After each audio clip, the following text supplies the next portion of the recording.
ini jumlah guru penggerak sampai tahun 2024 sebanyak 405.900.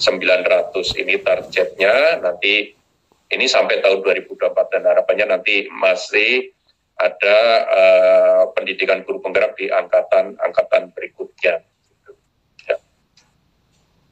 Nah, ini biasanya yang banyak ditanyakan Bapak Ibu sekalian, apa sebenarnya yang diseleksi dari pendidikan guru penggerak itu. Ya. Oleh karena itu, di situ sebenarnya ada kriteria guru yang bisa lolos dalam seleksi pendidikan guru penggerak. Itu. Nah, pendidikan guru penggerak itu mulai dari kriterianya adalah tujuan atau misi, ya. Misi itu diambil nanti karena seleksi pendidikan guru penggerak ada 2 tahap, ya, tahap 1 dan tahap 2. Tahap 1 itu adalah penilaian CV dan penilaian IC. Kemudian tahap 2 itu simulasi mengajar dan wawancara. Tahap ketiga sebenarnya tahap pendidikan. Jadi setelah tahap yang kedua selesai, peserta ikut pendidikan. Nah, penilaian itu tidak hanya satu elemen yang dilihat, tapi ada beberapa elemen. Misalnya di situ tujuan. Tujuan itu nanti akan dinilai di CV, kemudian di IC. Setelah mengisi IC, nanti akan di cross check secara tatap maya melalui wawancara. Kemudian ada membangun hubungan yang kerja yang positif, itu kan, daya tahan itu juga akan dicek, menulis IC, kemudian wawancara. Tentu saja untuk seorang guru penggerak, apabila saja menulis IC saja atau menjawab IC itu tidak selesai, artinya daya tahan yang bersangkutan ya kurang bisa diandalkan, gitu kan. Kemudian pembelajaran berkelanjutan. Pembelajaran berkelanjutan ini sebenarnya yang dinilai belajar melalui refleksi. Setelah melalui refleksi akan mencari cara-cara yang terbaik, cara untuk perbaikan di kegiatan atau pembelajaran yang berikutnya. Nanti ada pelatih nanti simulasi mengajar, bagaimana cara melatihnya juga akan dilihat.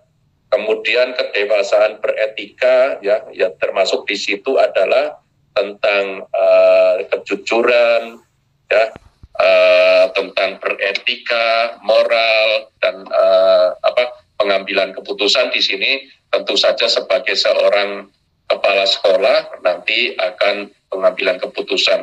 Nah, pengambilan keputusan ini akan dinilai di simulasi mengajar dan wawancara.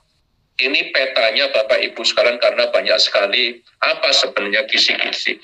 Dan kisi-kisi ini Bapak Ibu sekalian biasanya ada di surat kita, ya. Di surat yang tahap yang kedua pada waktu simulasi mengajar dan wawancara, kisi-kisi ini sudah ada sebenarnya. Tapi ada Bapak Ibu sekalian yang tanya sebenarnya kayak apa soal-soalnya gitu, ya. Ya, lihat di kisi-kisi itu, ya, maunya persis soal sama dengan dikeluarkan juga, ditayangkan juga, jadi tidak bisa. Oke. Nah, Bapak Ibu, guru penggerak adalah pendidikan, ya, pendidikan guru penggerak itu pendidikan kepemimpinan yang menerapkan merdeka belajar. Jadi ini pendidikan kepemimpinan Bapak Ibu, ya.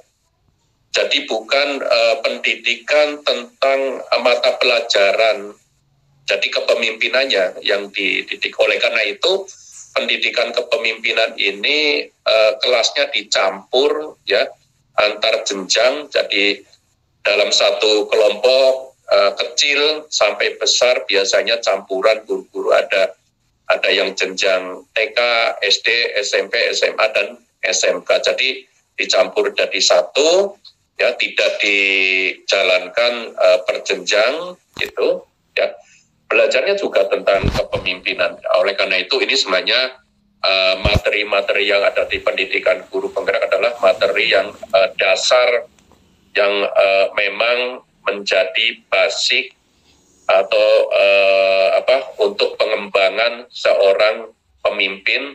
Ya tentu saja nanti pemimpin bisa jadi kepala sekolah atau pengawas sekolah. Jadi yang menerapkan Merdeka Belajar. Nah, yang Merdeka Belajar nanti pasti dikuatkan dari kurikulum Merdeka, ya nanti juga ada hubungannya dengan sekolah penggerak, itu dipelajari. Jadi hampir semuanya saling kait-mengait antara program satu dengan program yang lain. Merdeka Belajar yang bisa mendorong tumbuh kembang murid secara holistik, aktif, dan proaktif. Tentu saja untuk mengimplementasikan pembelajaran yang berpusat pada murid. Jadi ini intinya Bapak Ibu sekalian, jadi pembelajaran yang berpusat pada murid nanti walaupun dipelajari dalam kurikulum itu sama. Untuk menjadi teladan Bapak Ibu, guru penggerak itu menjadi teladan, menjadi agen transformasi, ya tentu saja untuk mewujudkan profil pelajar Pancasila.